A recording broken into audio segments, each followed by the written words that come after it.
अब तो खैर रिटायर्ड तो कभी रिफुजी हो नहीं सकते। हर जगह लोग चाहते हैं उनसे मिलना, उनसे सुनना, सुझाव लेना, जैसे हम लोग चाहते हैं रिम्पोचे जी से। तो बहुत बहुत धन्यवाद रिम्पोचे जी को, तेंजिन जी को, कि आप तुरंत हम लोगों का जो विनती था उसको आप सुने और आप सहमत हुए यहाँ आके। तो प्लीज़ हम लोगों को थोड़ा सा रोशनी दिखाइए।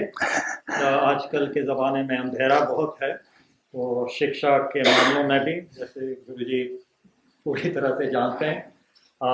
और अगर मैंने कुछ अधूरा रह गया तो माफ़ कीजिएगा, समय के कारण मैं बहुत कम बोला। तो लोग जो ज़्यादा जानकारी लेना चाहते हैं वो गूगल पे, और हम लोग डिस्कस भी करेंगे बाद में। तो आप सब लोग को धन्यवाद, जो दूर दूर से आए हैं, संकेसा से आए हैं, गया से आए हैं, और हमारे कर्मा चुंदोकला भी हैं, दलाई लामा ट्रस्ट के भी आए हुए हैं, कई लोग आए हुए हैं। आप सबको बहुत बहुत धन्यवाद। तो रिम्पोचे प्लीज थोड़ा प्रकाश डालिए। विद्युते कल्पना जलम गंभीरोदार मूर्तये नमन समन्ता बदरिया समन्ता त्रिशे। इस सभागार में उपस्थित पूज्य भिक्षुवृंद, उपासिकाएं, उपासक बंधुओं और मित्रों, काफी समय के अंतराल के बाद इस संस्था में आने का अवसर मिला है। हमारे बहुत समय के मित्र कबीर जी ने यहाँ आने की निमंत्रण दिया, तो मुझे कुछ दुख की और कुछ आनंद की मिश्रित संवेदना हुआ। पूज्य नमस्वर मुझे हम लोगों की बहुत समय की कल्याण मित्र और वज्रभाई रहे हैं। उनकी निर्वाण के पश्चात आकस्मिक निर्वाण जैसा है। नमस्वर मुझ के साथ मेरे बहुत निकट संसर्ग तो नहीं थे, कभी कभी मिलते थे, परंतु दुर्भाग्य पर निरंतर कोई न कोई वार्तालाप होता रहता था। उनके निर्वाण की 4-5 दिन पहले ही दुर्भाग्य पर मेरे से बात हुए, तो उस समय वो ठीक से काम नहीं कर रहे थे, टेलीफोन कुछ बाधित थे।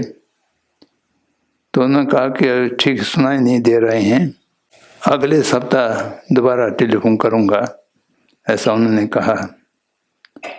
परंतु अगले सप्ताह आने से पहले ही ये दुखद सूचना मिला कि उनका परिनिर्वाण हो गए हैं। तो बहुत अजीब सा लगा। वैसा तो समस्त संसार अनित्य है, क्षणिक है, उसमें कोई आश्चर्य होने की बात तो नहीं है, लेकिन मनुष्य हमेशा नित्य भावना की प्रभाव में रहते हैं। तो अनित्यता को देखने की क्षमता हम लोगों को उतना होता नहीं है, तो इसलिए बहुत झटक लगता है, दुख लगते हैं। क्योंकि नमस्वर मुझी का कार्य क्षेत्र बहुत विशाल था। लमा ऋषि बौद्ध परंपरा की बुद्धिस्ट बौद्ध धर्म की प्रचार करने में अग्रणी थे।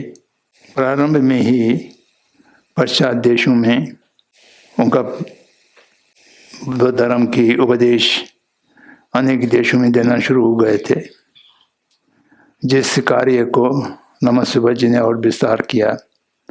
विशेष रूप से भारतवर्ष में मैत्री सभा की और रूट इंस्टीट्यूट की और अनेक संस्थाओं का स्थापना करके भारतीय विनयजनों के लिए बहुत कुछ कर रहे थे, कर चुके थे और करने की योजना थे।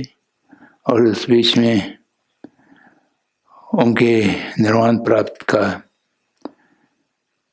जो घटना हुए हैं वो बहुत दुखद विषय हैं। तो मैं उनका स्मरण करते हुए उनके प्रति श्रद्धांजलि समापित करता हूँ। उनकी जो योजनाएं थे,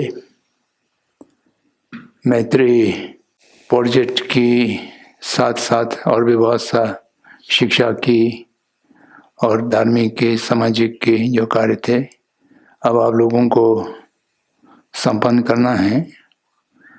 जो जो उन्होंने सोचे थे, परिकल्पना किए थे,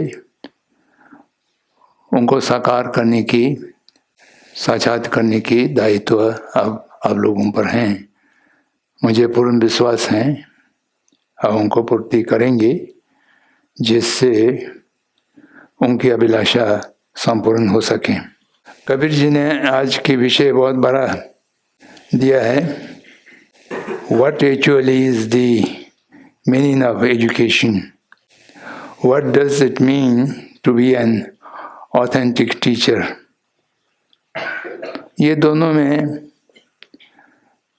पूरा अध्यापक प्रशिक्षण की जो 1 साल का पाठ्यक्रम होता है वो सब इसमें आ जाते हैं। तो इसलिए 1 साल का पाठ्यक्रम 1 घंटे में हम कैसा प्रतिपादित करेंगे मेरे समझ में नहीं आता है, परंतु कुछ न कुछ प्रयास तो करना ही होगा। एजुकेशन हमारा माने भारतीय भाषा नहीं है। इसका कैसा परिभाषित करते हैं मुझे ठीक ठीक से जानकारी भी नहीं है। विश्वकोशों में लंबे व्याख्यान आते हैं, इस शब्द का उत्पत्ति कैसा हुआ और इसकी अर्थ क्या है, तो उसमें जाने की आवश्यकता नहीं है। कबीर जी का अभिप्राय है शिक्षा से, जो हम लोग विद्यालयों में, गुरुकुलों में छात्रों को देने के प्रयास करते हैं, जिसको शिक्षा के नाम से प्रचलित हैं, बौद्ध वाङ्मय में या भारतीय साहित्य में। आज हम शिक्षा को अंग्रेजी की एजुकेशन की अनुवाद के रूप में प्रयोग करते हैं।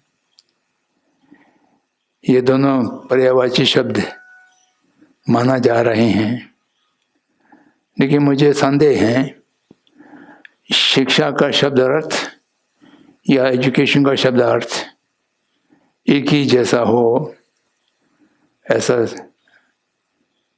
संभावना नहीं लगता है।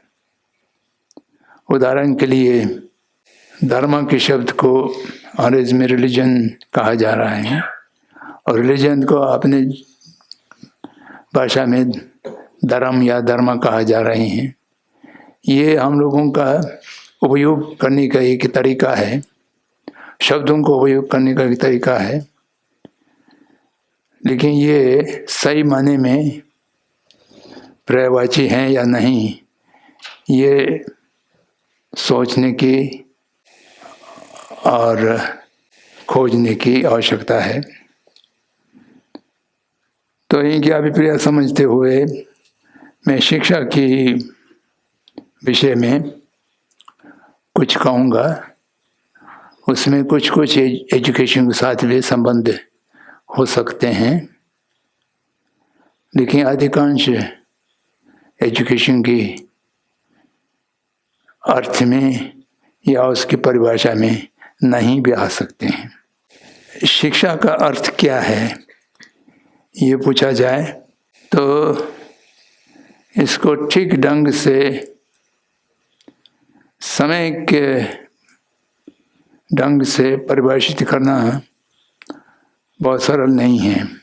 भारतीय परंपरा के 6 दर्शनों में जो शिक्षा का परिभाषित विभिन्न रूप से किया गया है वो एक समता नहीं है। मैं जो कहने जा रहा हूँ यह अधिकांशतः बौद्धों की परंपरा में, बौद्ध वाङ्मय में जो शिक्षा के अर्थ लिया गया है उससे ज़्यादा संबंध रहेंगे ऐसा मुझे लगता है। सीखने की प्रक्रिया, जो कोई चीज़ एक व्यक्ति का जानकारी में, अनुभव में नहीं है, उसको किस विशेष माध्यम के द्वारा उसको जानकारी दिया जाते हैं और उसमें प्रशिक्षित किया जाते हैं तो उसको शिक्षा कहा गया है। जान देने की और जान लेने की जो प्रक्रिया है वो एक लंबे संतति में रहने वाले प्रक्रिया है। तो इसलिए जो शिक्षा का एक स्थूल रूप से वाक्यकरण किया जाए तो त्रिशिक्षा के नाम से किया गया है। त्रिशिक्षा शील, समाधि और प्रज्ञा। संपूर्ण शिक्षा को वर्गीकृत किया जाए या किसमें सम्मिलित किया जाए तो ये 3 वर्ग में समाहित हो जाते हैं। शील प्रथम है। शील का शब्दार्थ शीतल से भी रहते हैं, लेकिन यहाँ पर शील का शब्दार्थ हैं सत्वों की या विशेष रूप से मानव की जो उग्र व्यवहार हैं उसको शांत करके शीतल किया जाता है, जिसके लिए वो शील कहा गया है। तो इसमें काय, वाक और चित्त तीनों को प्रशिक्षित होना होता है। तो ये शील आज की प्रचलित भाषा में कहा जाए तो सदाचार, मनुष्य को किस प्रकार से व्यवहार करना चाहिए, किस प्रकार से संबंध स्थापित करना चाहिए, कर्तव्य और अकर्तव्य क्या है, कायिक के कार्यों में, वाकिक कार्यों में और चैतसिक कार्यों में कौन सा चीज़ कर सकते हैं, कौन सा चीज़ नहीं करना चाहिए, कौन सा चीज़ कुशल कार्य माना जाएगा, कौन सा चीज़ अकुशल कार्य माना जाएगा। जो भी अकुशल हैं उसको छोड़ना चाहिए, जो भी कुशल हैं उसको अपनाना चाहिए। इस प्रकार से जो नियम कानून की प्रशिक्षण जिसको कहते हैं, मनुष्य एक समय के मानव के रूप में, एक अच्छे मनुष्य के रूप में जीवन व्यतीत करने के लिए कैसा अपने को प्रशिक्षित करना चाहिए, अपने आदतों को कैसा सुधार देना चाहिए, ये शिक्षा जो है ये इसमें तीनों काय, वाक, चित्त तीनों की शिक्षा सम्मिलित होता है। तो ये तीनों समय के होने के लिए प्रदान करता चित्त है, मन है। मन को जब तक प्रशिक्षित नहीं किया जाएगा तो शरीर और वचन अनुशासित होना कठिन है। हर कार्य की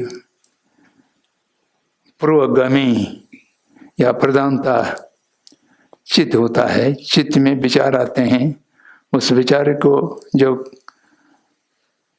कार्यान्वयन किया जाता है तो वो कायिक और वाकिक के संप्रेषणों में परिणित होता है। तो इसलिए चित्त को प्रशिक्षित करना एक अनिवार्य है। उसके लिए समाधि शिक्षा की आवश्यकता है। मानव की अंत में लक्ष्य क्या है, ऐसा बौद्ध और बौद्धेतर भारतीय परंपरा में भगवान बुद्ध के उत्पन्न होने से पहले से ही यहाँ पर एक प्रचलित परंपरा रहा है, बहुत सा दार्शनिक और धार्मिक परंपरा रहा है। उन सभी में लगभग ये चतुर्ष पुरुषार्थ प्रसिद्ध हैं। ये पुरुष यहाँ हम कहते हैं तो स्त्री पुरुष को नहीं अर्थ वो नहीं है, मानव मात्र के लिए पुरुष की शब्द का उपयोग किया गया है। पुरुष के शब्दार्थ होता है क्षमता वाले, कुछ कर सकने वाले, उसको पुरुष कहते हैं। उसकी अभिलाषा या उसका उद्देश्य चार, एक जीवन के लिए काम अर्थ, कामुक सुख जिसके साधन अर्थ, और परलोक के लिए मोक्ष और धर्म, मोक्ष उद्देश्य और धर्म उसकी माध्यम। तो ये चार मनुष्य की साधने वाले उद्देश्य हैं। ये चार उद्देश्यों को साधने के लिए, एक ही जीवन की अर्थों को साधने के लिए शील और समाधि पर्याप्त हैं, परंतु मोक्ष को प्राप्त करने के लिए प्रज्ञा के बिना नहीं होता है, क्योंकि अज्ञान, अविद्या जिसको कहते हैं, अविद्या जो है वो सब भी जगत के दुखों के मूल कारण है। सांसारिक चक्र के मूल कारण अविद्या है। अविद्या को निम्न रूप से प्रहार करने के लिए विद्या की आवश्यकता होते हैं, जिसको न केवल ज्ञान ही पर्याप्त नहीं है, प्रज्ञान, उत्कृष्ट ज्ञान जो स्वतः जागृत होकर के यथार्थ को साक्षात करने वाली ज्ञान, उसको प्रज्ञान कहा गया है। तो उसकी आवश्यकता है। तो इसलिए शिक्षा ये तीन वर्ग में वर्गीकृत होता है। प्रथम कायिक वाक्य की अनुशासन को और सदाचार को ठीक करने के लिए एक प्रकार की शिक्षा होते हैं, और उसके पश्चात चित्त को अनुशासित करने के लिए, न केवल अनुशासित, चित्त की संपूर्ण क्षमता को उपयोग में लाने के लिए। हमारा चित्त बहुत शक्तिशाली है, लेकिन इस समय कल्पना परिकल्पना विचार में बटे हुए हैं। हजार किस्म के विचार मन में आते रहते हैं, जाते रहते हैं। मन एकाग्र होकर के एक विषय पर केंद्रित नहीं हो पाते हैं। उसके लिए शमत चित्त की आवश्यकता है, और शमत चित्त के लिए समाधि की शिक्षा की आवश्यकता है। तो चित्त को एकाग्र करने के लिए और चित्त की संपूर्ण जो क्षमता है, उसकी संभावनाएं हैं, उन सब को उपयोग करने के लिए समाधि की शिक्षा की आवश्यकता होते हैं। तो उसके बाद जो आंतरिक प्रज्ञा है, उसको जागृत करके यथार्थ को या तथार्थ को, या बुद्ध परिभाषित शब्द में कहा गया है तो शून्यता की स्वरूप को ठीक से देखने की जो चित्त है, उसको प्रज्ञा कहलाते हैं। अगर ये तीनों शिक्षा के माध्यम से किसको प्राप्त हो जाए, तो वो सही माने में अपने को शिक्षित करने के, अपने शिक्षाविद या शिक्षित कहने की योग्यता प्राप्त हो जाते हैं। तो इस प्रकार की जो त्रिशिक्षा के सिद्धांत हैं, ये तीनों शिक्षा परस्पर संबंध भी हैं और आश्रित भी हैं, क्योंकि शील के बिना समाधि संभव नहीं है। ये केवल बौद्धों की बात नहीं है, बौद्धेतर भी जहाँ जहाँ समाधि की बातें आते हैं तो वहाँ पर यम नियम के शब्दों से शील की बात कहा जाता है, और उसके अतिरिक्त विभिन्न परंपरा में अपने अपने शब्द हैं। लेकिन ये इसलिए हैं जब तक कि कायिक और वाक्य के अकुशल कार्यों से मनुष्य निवृत्त नहीं होंगे, उससे विमुख नहीं होंगे, उससे अपने को रक्षा नहीं कर पाएंगे, तब तक चित्त की विकृता को समाप्त नहीं किया जा सकता है। तो इसलिए समाधि प्राप्त करने के लिए शील की शिक्षा का अनिवार्यता रहता है। प्रज्ञान चित्त की विशेष अवस्था है। चित्त की विशेष अवस्था जो सत्य को साक्षात रूप में, सत्य भी दो ही हैं बौद्धों की दृष्टि से देखा जाए तो समृद्ध सत्य और परमार्थ सत्य। परमार्थ सत्य को देखने की जो चित्त हैं, जो ज्ञान है, उसको प्रज्ञान कहा गया है। तो उसको प्राप्त करने के लिए जब तक चित्त शुद्धि नहीं होंगे, चित्त समर्थ के रूप में पूर्णतः विकसित नहीं होंगे, तो वो प्रज्ञान जागृत होने की संभावना नहीं है। तो इसलिए ये तीनों शिक्षा परस्पर एक दूसरे पर आश्रित हैं। तो ये एक स्थूल रूप से मोटा मोटे दृष्टि से शिक्षा किसको कहते हैं? शील के माध्यम से परिशिष्ट होना, समाधि के माध्यम से चित्त को परिशिष्ट करना, और प्रज्ञान के रूप में आंतरिक ज्ञान को जागृत करके परम सत्य को देख करके संपूर्ण अविद्या और अविद्या जनित जितना भी कलुषित चित्त वृत्तियां हैं उन सबको समूल प्रहरण करने के माध्यम से निर्वाण या मुक्ति प्राप्त करने का जो प्रक्रिया है, इसको शिक्षा कहा गया है। तो फिर ये प्रश्न हो सकता है, ये सब तो धार्मिक या आध्यात्मिक के क्षेत्र में हो गए हैं। साधारण जो कोई धर्म की साधक नहीं है, धर्म के आचरण करने वाला नहीं है, धर्म का अनुयायी नहीं है, उनको भी शिक्षा चाहिए। तो उसको भी ये तीनों की आवश्यकता रहेगा, ये प्रश्न लोग उठाते हैं।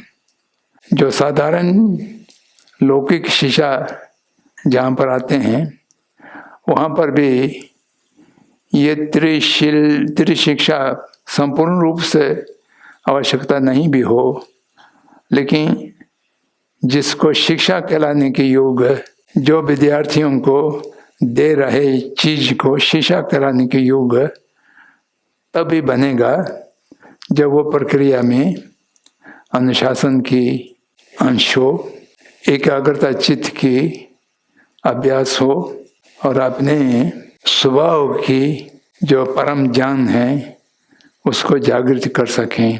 ये तीन चीज जिसमें नहीं होगा तो वो लौकिक के शिष्यत्व भी कहा नहीं जा सकते हैं। कोई उच्चतम उपाधि प्राप्त कर लें, डॉक्टर, डिलीट वगैरह वगैरह, तभी एक मनुष्य के रूप में वो सदाचारी नहीं है, निर्मल चित्त नहीं रखते हैं, कार्य अकार्य की विवेक करने की ज्ञान नहीं रखते हैं, तो उनको शिक्षित कहलाना सही नहीं होंगे।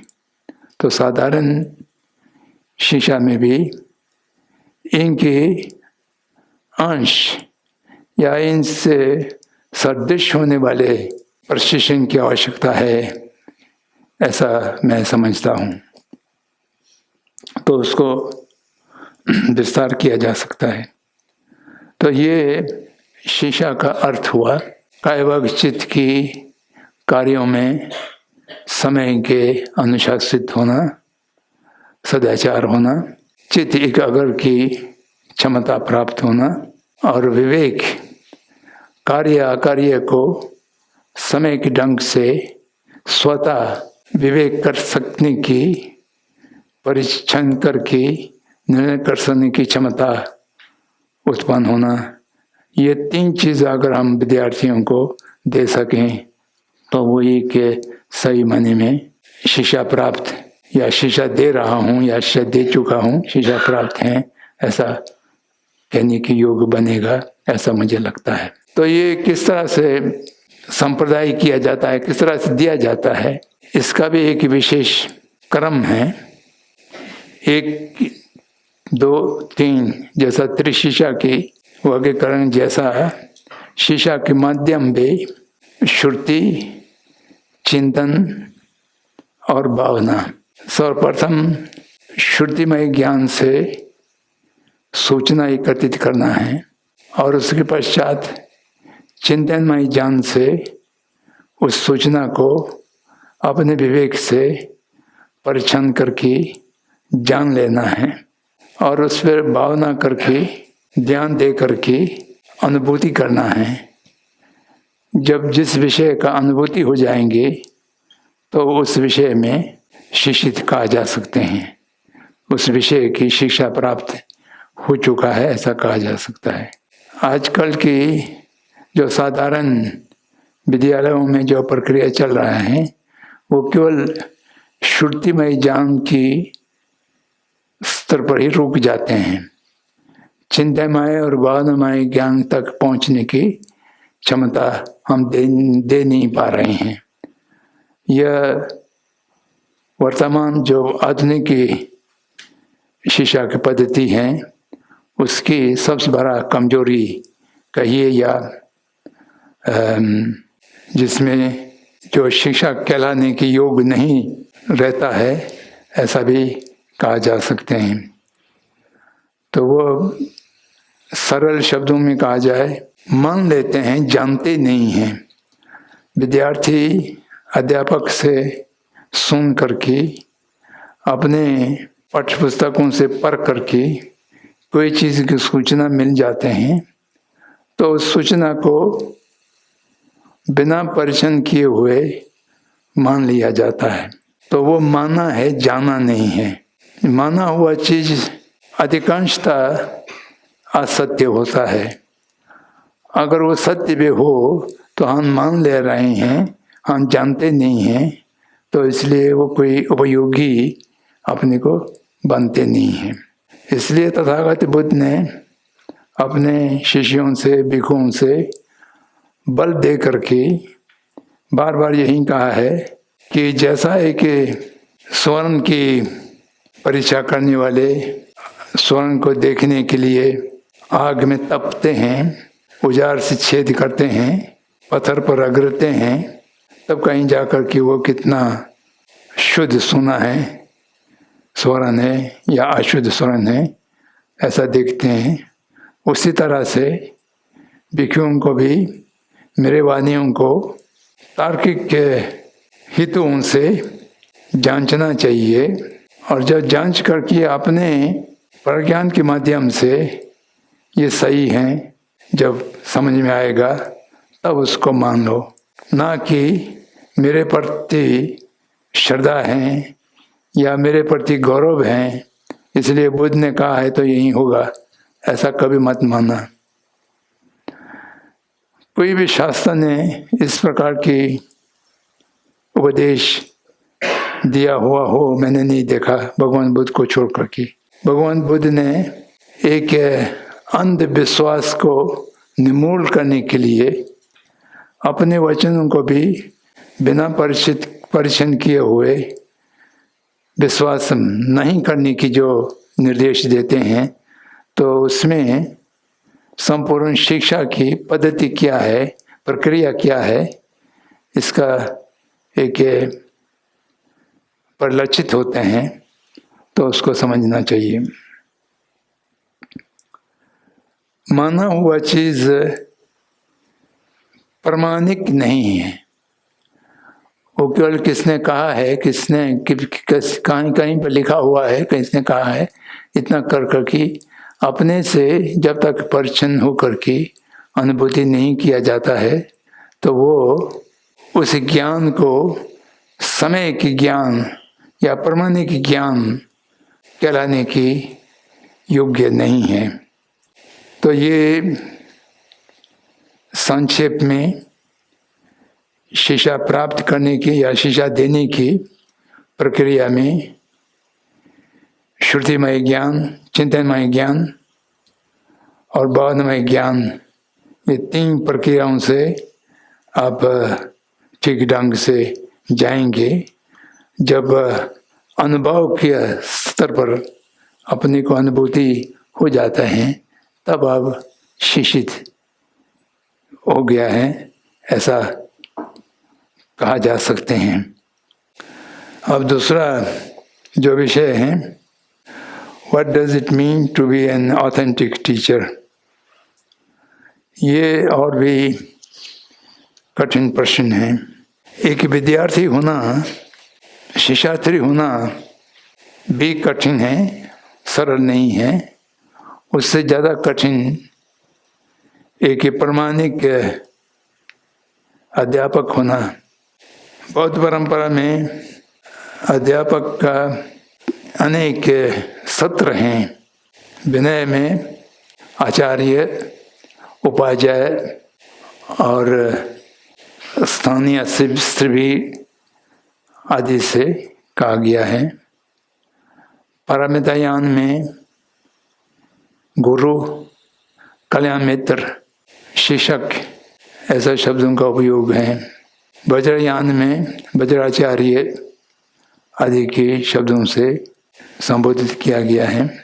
तो यहाँ कल्याण मित्र और आचार्य, ये 2 शब्द आध्यात्मिक क्षेत्र में भी और साधारण लौकिक के शिक्षा के क्षेत्र में भी उपयोग किया जा सकता है।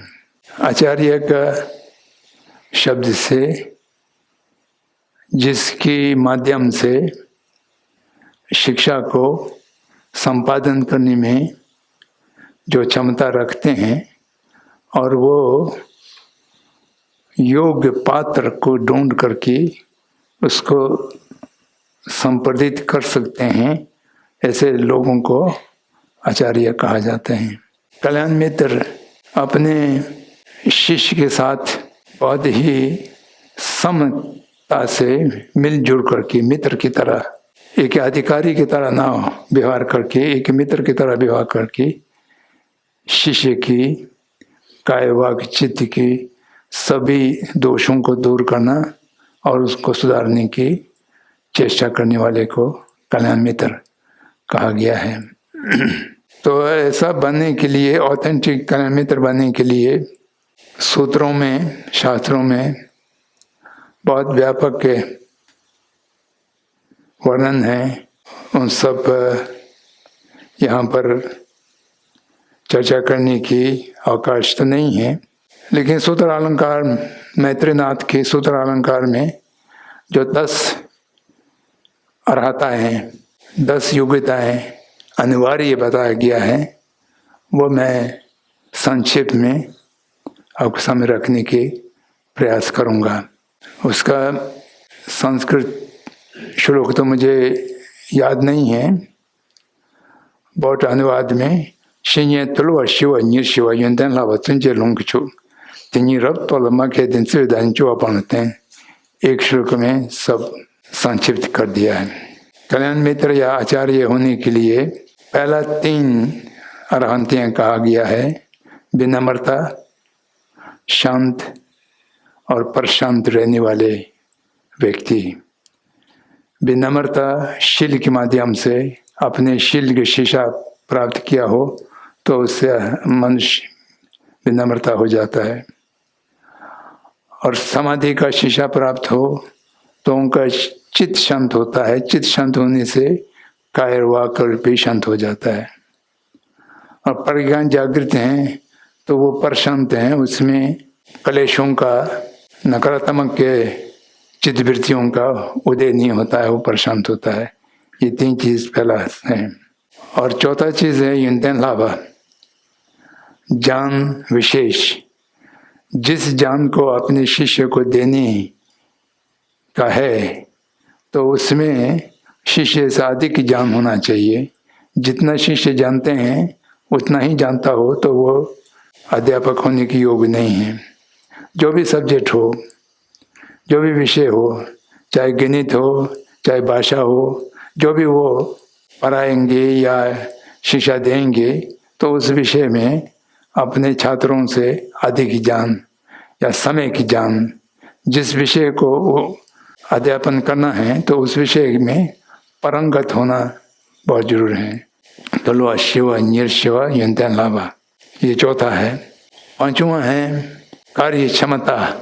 बहुत समय तक के अध्यापन के कार्य में लगा रहने पड़ता हो तभी उनकी जो कार्य करने की उत्साह है वो कभी खत्म ना हो, जल्दी जल्दी थकने वाला ना हो। वीर्य परमिता कहते हैं, उस तरह से दिन रात निरंतरता अध्यापन करना पड़े तभी उसका थकन की अनुभव ना करें, सह सकें। इस तरह की लुंग छुआ, उदाहरण और आगम की जान पूरा होना। जिस विषय का अध्यापन कर रहे हैं उस विषय के समस्त ग्रंथों का या समस्त उदाहरण का जहाँ जहाँ पर उस विषय की उत्पादन किया गया है उन सब आगमनों को वंगमाय को जानने वाला है। तत्वदर्शी तिनी रव तोला, ये दो प्रकार की व्याख्यान करते हैं, या तो परमार्थ को जानने वाले या जिस विषय की वो अध्ययन करने जा रहे हैं उस विषय की मूल तत्व को समय के रूप से जानने वाले। माख्यद्यम्बा, व्याख्यान करने में वाक्य पटुता। अध्यापक की एक विशेष गुण ये होना चाहिए कि जिस विषय का वो प्रतिपादन करने जा रहे हैं, सिखाने जा रहे हैं, उसको बहुत अच्छे तरह से सरल शब्दों में विद्यार्थियों की समझ में आने लायक के भाषा में, और वो भी लोगों को सुनने में थकन महसूस ना हो, हमेशा उनके उत्साह बने रहें, उनकी उसमें रुचि बने रहें। ये बहुत जरूर है। मैं जब विद्यालयों में काम करते थे तो हमारे सहयोगी अध्यापक लोग ये शिकायत करते थे कि विद्यार्थी रुचि नहीं ले रहे हैं। तो मैं उनसे कहता हूँ कि विद्यार्थी रुचि नहीं ले रहे हैं ये तो कोई शिकायत करने की बात नहीं है, आप विद्यार्थियों को रुचि उत्पन्न क्यों नहीं करते हैं? ये तो अध्यापक का काम है कि विद्यार्थी रुचि लें, उसी प्रकार की अपने अध्यापन के कार्य को रख सकें। और 8वां है तिनिरवतुलमा के सिवेदानी, विद्यार्थियों के प्रति हृदय से करुणा की भावना हो, मैत्री की भावना हो, उनके कल्याण के लिए हमेशा इच्छुक रहें। तो ये बहुत अधिक जरूरत है। ये आधुनिक शिक्षा पद्धति में शायद ये हो नहीं पाएंगे।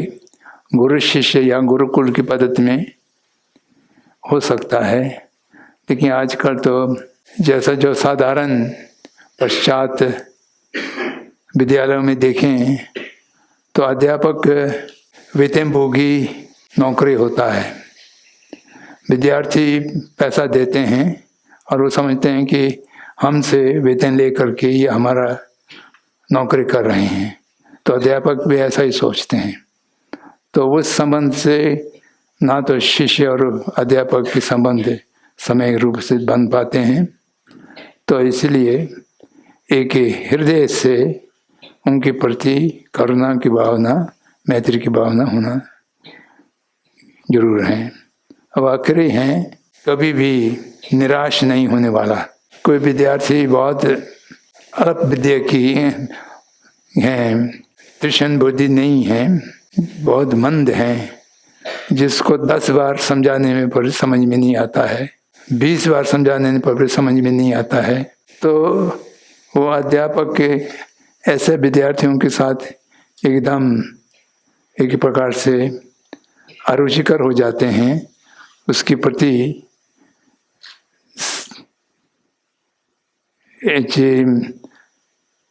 सब्र करने की, और जितना बार भी दोबारा दोबारा कहना पड़े उतना कहने के लिए भी बिना थकने वाले और कभी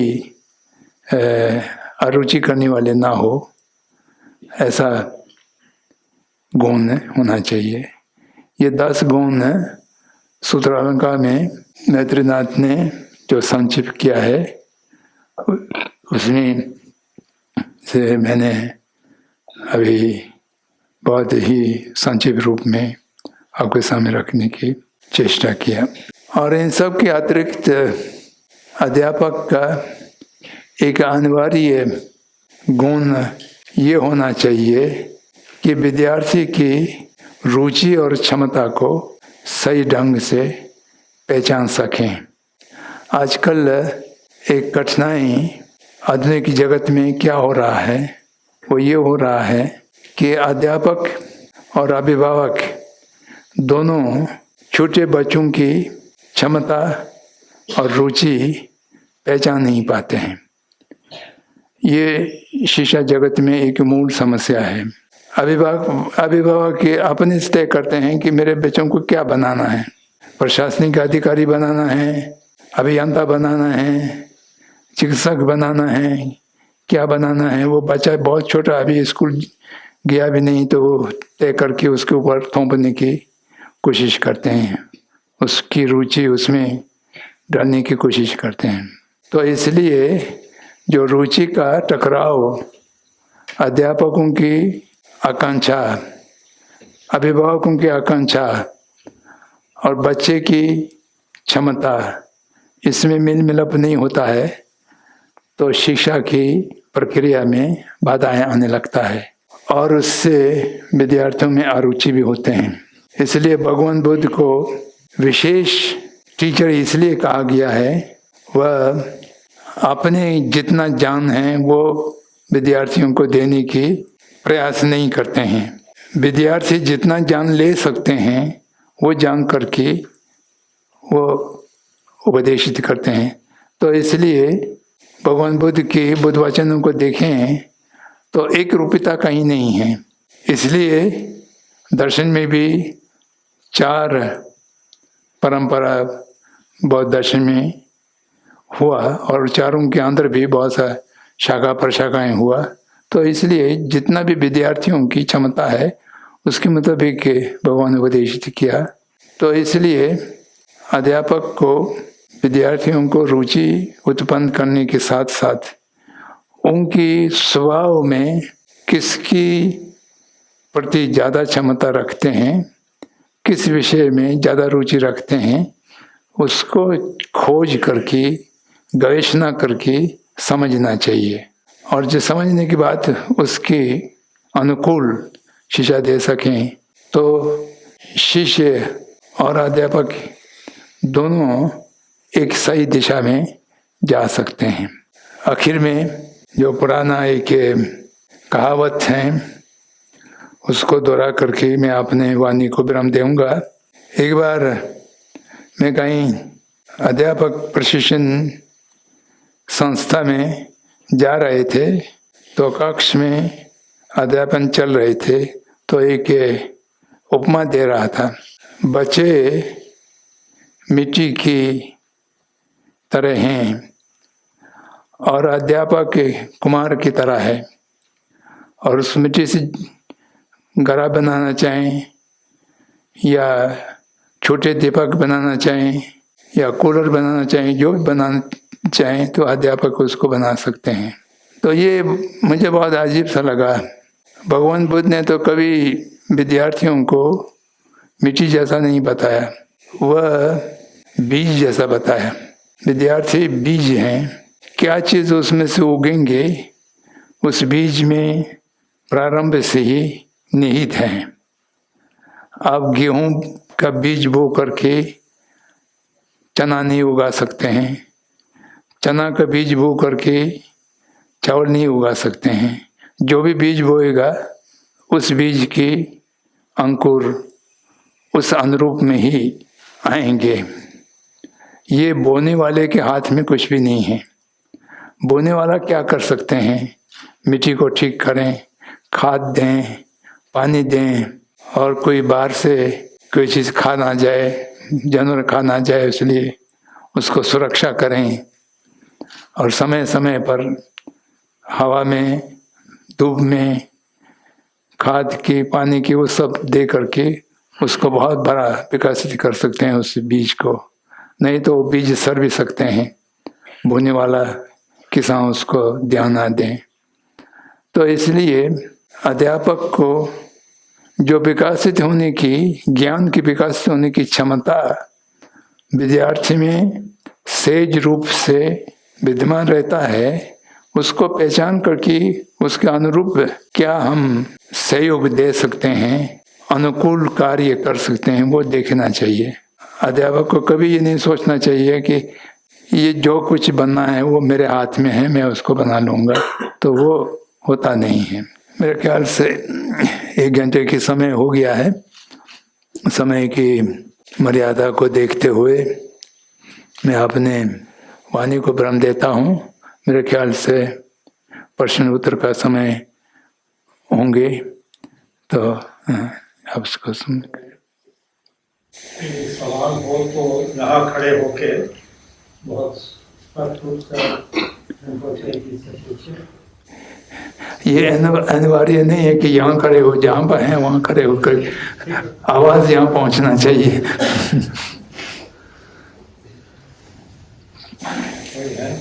हिम्मत वाले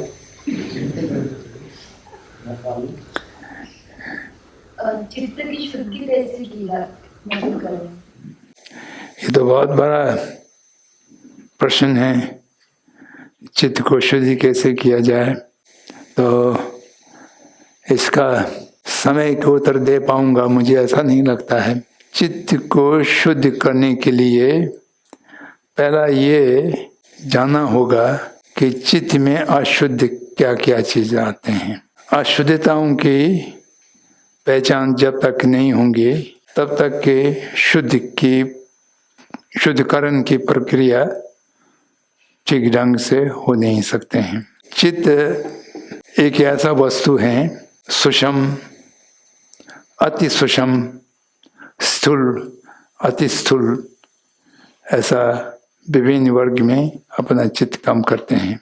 और जो अति सूक्ष्म चित्त हैं उसका कोई प्रारंभ नहीं, उसका कोई अंत नहीं। ये बौद्धों का या जो भी जन्म जन्मांतर के सिद्धांत को मानने वाले हैं, वो सब चित्त की संतति को अनित्य होते हुए भी वो संतति कभी प्रारंभ नहीं होता है, अंत नहीं होता है। बुद्धत्व प्राप्त करने के बाद भी स्वर्ज्ञान के रूप में उस चित्त संतति रहते हैं। तो इसलिए चित्त के स्वभाव में कोई अशुद्धता प्रवेश नहीं करता है। तो इसलिए चित्त अशुद्ध जो है वो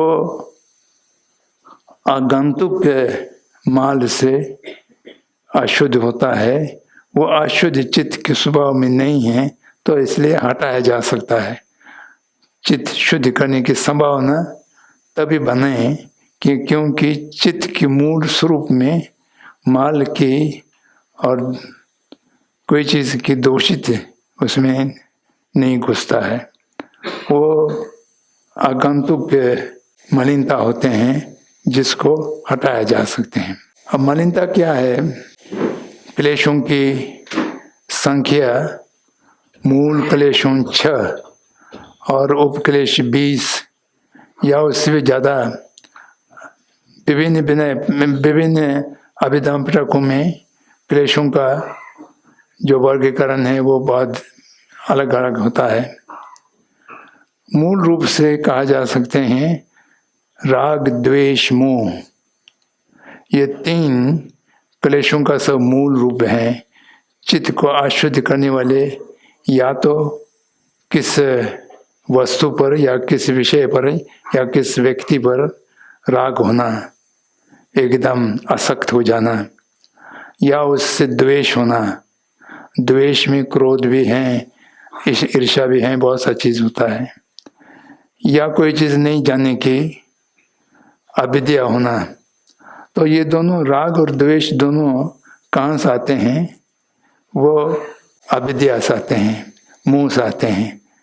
तो इसलिए चित्त शुद्धि करने की जो प्रक्रिया है, जो अशुद्ध चित्त उत्पन्न होता है तो उसको तत्कालिक रूप से कैसा रोका जाना चाहिए और उसके बीज सहित प्राण कैसा करना चाहिए, ये दो प्रक्रिया अलग अलग हैं। जैसा आपको क्रोध आ रही हैं, क्रोध बहुत प्रबल हैं, तो उस समय क्रोध को शांत करने के लिए मैत्री की भावना, करुणा की भावना, या क्रोध के कारण क्या है उसको खोज करके उसके साथ वाद विवाद करना, ऐसा करके वो तत्कालिक रूप से क्रोध को शांत करने के लिए एक प्रक्रिया है। उसी तरह से राग के प्रति भी अनित्यता की भावना, क्षणिकता की भावना इत्यादि से वो राग का तत्कालिक उसके सामना कर सकते हैं, लेकिन दोबारा कभी उत्पन्न ना हो। चित्त शुद्ध की अर्थ ये है कि उसके मूल, उसके बीज सहित उसको प्राण करना। एकदम प्राण करने का अर्थ ये है कि आप दोबारा आ नहीं सकते। जैसा अभी क्रोध आ रहे हैं, मैत्री भावना से क्रोध को आप शांत कर रहे हैं, क्रोध शांत हो गया तो उससे ये आश्वासन नहीं मिलता है कि आप दोबारा क्रोध नहीं होंगे। दोबारा क्रोध नहीं होंगे इसका आश्वासन कब होता है? जब क्रोध के मूल स्रोत अविद्या को, अज्ञान को मूल सहित प्राण कर लेते हैं, तो फिर दोबारा कभी क्रोध या द्वेष या मोह, जो भी कुछ क्लेशों की कैटेगरी में है, वो दोबारा नहीं आने की। जहाँ पर मार्ग सत्य के माध्यम से निरोध सत्य में जब प्रवेश होता है तो उस निरोध का अर्थ है मूल सहित प्राण किए जाने के कारण अब दोबारा वो माल जो है चित्त पर दोबारा नहीं आएंगे। अगर वो सर्वाक्य विद्यार्थी हैं तो अरहंत को प्राप्त हो जाएंगे, तो फिर वो कभी चित्त को आगंतुक मान से दोषित नहीं हो सकते हैं। तो इसलिए चित्त शुद्ध करने की प्रक्रिया को बहुत स्थूल रूप से कहा जाए तो सबसे पहले समाधि प्राप्त करना होगा। चित्त शुद्ध करने के लिए चित्त का जो आगंतुक के स्थूल मल हैं वो समाधि के माध्यम से रोका जाए, और उसके बाद प्रज्ञा उदय होगा। तो प्रज्ञान परम अर्थ को जानने के कारण, परम सत्य को जानने के कारण अविद्या को मूल रूप से प्राण कर लेते हैं। तो उसके बाद फिर चित्त संपूर्ण रूप से शुद्ध हो जाता है। और चित्त शुद्ध में भी क्लेश आवरण और ज्ञेय आवरण दो अलग विभाजन करते हैं। क्लेश आवरण के अर्थ ये हैं कि नकारात्मक चित्तवृत्ति जो क्लेश के रूप में आते हैं उसको एक बार प्राण करना, और उसके आगे जो अरहंत लोग भी नहीं कर पाते हैं, केवल बुदाई करते हैं, वो हैं ज्ञेय आवरण। समस्त ज्ञेय को जानने के लिए रुकावट हैं, वो क्लेश की उसमें नहीं है। वो एक स्तर और ऊपर की जो चित्त की अशुद्धता है उसको भी प्राण कर लेते हैं, तो फिर उसको बुधात्व कहते हैं। तो बुधात्व के समय में चित्त के ऊपर क्लेश आवरण भी नहीं है और ज्ञेय आवरण भी नहीं है। दोनों समाप्त होने के बाद चित्त अपने स्वरूप में आ जाते हैं। चित्त अपने स्वरूप में आ जाते हैं कि अर्थ ये है कि वो जो मूल रूप से अपने स्वभाव में निर्मलता था वो आगंतुक के कोई भी माल के प्रभाव में नहीं है, उसके ऊपर नहीं है, तो वो एकदम अपने स्वरूप में आ गया है, जिसको धर्मकाया के रूप से जाना गया है। एक शिक्षक होने के नाते मेरा प्रश्न है, यदि एक विद्यार्थी होने के नाते, एक बीज होने के नाते विद्यार्थी की नियति निश्चित है, जैसे आम की गुठली से आम का वृक्ष बनेगा, नीम की निबौली से नीम का वृक्ष बनेगा, तो शिक्षक के कुशल होने या अकुशल होने का क्या कोई बहुत फर्क पड़ने वाला है?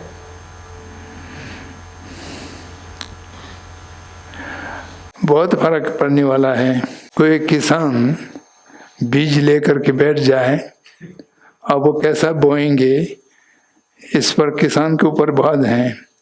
अगर उस बीज को बिना बोए रख दिया जाए तो सड़ जाएगा, उससे कुछ उत्पन्न नहीं होंगे। अगर वो बंजर जमीन पर बो दिया जाएगा, पानी नहीं देंगे, तभी वो कुछ होगा नहीं। तो अध्यापक की कुशलता तो इसमें है कि उसको जो जो चीज़ की आवश्यकता है उन सब समय पर दे सकें और जान सकें कब पानी देना है, कितना मात्रा में पानी देना है और कब इसको बोना है, मिट्टी में क्या क्या चीज़ खाद की आवश्यकता है। इन सब चीज़ को जब अध्यापक जानेंगे तो उनकी बहुत कुशलता होंगी और उससे विद्यार्थियों में बहुत बड़ा अंतर पड़ेगा, ऐसा मुझे लगता है। भारत की शिक्षा व्यवस्था में, इंडियन एजुकेशन सिस्टम में एक प्रॉब्लम है कि यहाँ पे लोग कंपेयर बहुत करते हैं, तुलना बहुत करते हैं। क्लासेस में सपोज टीचर ही एक स्टूडेंट का दूसरे स्टूडेंट से तुलना करते हैं और जिसके वजह से बहुत सारे स्टूडेंट्स में इन्फीरियोरिटी की फीलिंग आती है कि मैं जो है उतना अच्छा नहीं हूँ, उतना अच्छा नहीं करता हूँ। तो क्योंकि मैं एक स्टूडेंट हूँ तो एज अ स्टूडेंट मेरा क्या पर्सपेक्टिव होना चाहिए ताकि मैं अपने स्टडीज को मेंटेन करते रहूं और जो है इन्फीरियोरिटी की फीलिंग ना आए मुझ में, और एक टीचर का क्या रोल होना चाहिए?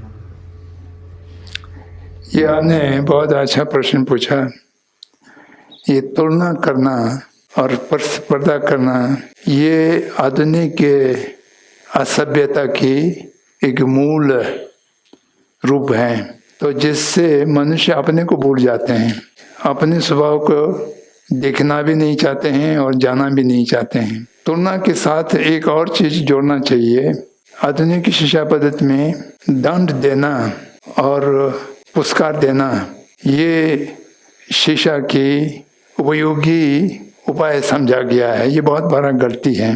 मनुष्य को भय दिखा करके और लालची दे करके कोई चीज के प्रति रुचि कराया जाएगा, वो बिल्कुल कृत्रिम होगा, वो सहज रूप से नहीं होगा। भय और लोभ ये दोनों कोई अच्छी चीज को प्राप्त करने की उपयोगी सामग्री नहीं हो सकता है। और उसी प्रकार से इस पृथ्वी में मेरे ख्याल से कोई बहुत अधिक जनसंख्या है, उसमें से एक ही जैसा दो व्यक्ति नहीं मिलता है। हर चीज जो जुड़वा बच्चे भी होता है वो भी पहचान सकते हैं, थोड़ा सा बहुत अंतर उसमें रह जाते हैं। तो इसलिए हर व्यक्ति व्यक्तिगत हैं और उसमें कुछ न कुछ असमानता, कुछ न कुछ विशेषता रहता है। तो वो तुलना करने से फिर उसकी जो गुण है वो बाहर नहीं आ सकते हैं। तुलना करने पर कुछ न कुछ अलग तो दिखाई देगा। तो इसलिए अध्यापक का कर्तव्य ये होंगे कि विद्यार्थियों को तुलना करने की आदत से छुटकारा दिलाया जाए। ऐसा आदत ना डालें, उसका प्रोत्साहित ना करें। ऐसा नहीं करना चाहिए कि उपदेश दें और अपने से भी तुलना ना करें। लेकिन ये कि आज की जो नियम में परीक्षा लेते हैं तो उसमें अलग अलग किस्म के अंक देते जाते हैं, तो उससे भी अपने आप की तुलना हो जाता है। तो ये तो जब तक के परीक्षा की पद्धति में सुधार नहीं होंगे तब तक के हम व्यक्तिगत रूप से या अध्यापक या कोई विद्यालय विशेष के अंदर कोई परिवर्तन लाना थोड़ा संभव नहीं है। जैसा कृष्णमूर्ति स्कूल्स में परीक्षा नहीं लेते हैं, लेकिन वो अंततगत जा करके कहीं बोर्ड में परीक्षा देना ही पड़ते हैं, तो वो भी एक मजबूरी है। लेकिन दैनिक कार्यक्रम में तुलना करने की और विशेष रूप से कक्ष में अध्यापक के ओर से विद्यार्थियों को तुलना करके समझाना, ये इससे बचना चाहिए। अभिभावकों पे बचना चाहिए। अभिभावकों को भी मैंने देखा है कि देखो तुम्हारा उम्र के बच्चा दौड़ रहे हैं, तुम अभी उठ भी नहीं पाते हो, तो इस तरह से जो कहना, तो उससे अपना भी के तुलनात्मक के भावना आ जाता है। तो इससे बचने के लिए हर व्यक्ति को ये कहीं न कहीं बोध होना चाहिए, जान होना चाहिए कि हर आदमी थोड़ा भिन्न है, अलग है। मैं मेरे भाई से अलग हूँ तो ये मेरे दोष नहीं है, ये मेरे स्वभाव है, ये समझाने के प्रयास करना चाहिए।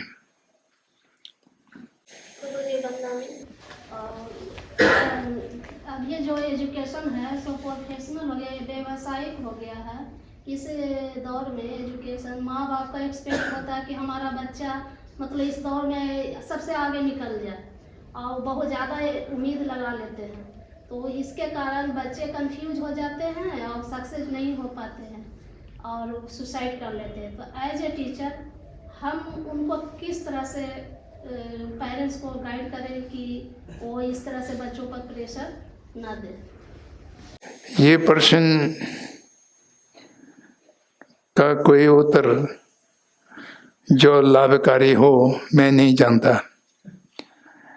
क्योंकि जब तक संपूर्ण विश्व में एक मूलभूत परिवर्तन लोगों के दृष्टिकोण में ना आवे तो इस प्रश्न से बच नहीं सकते हैं।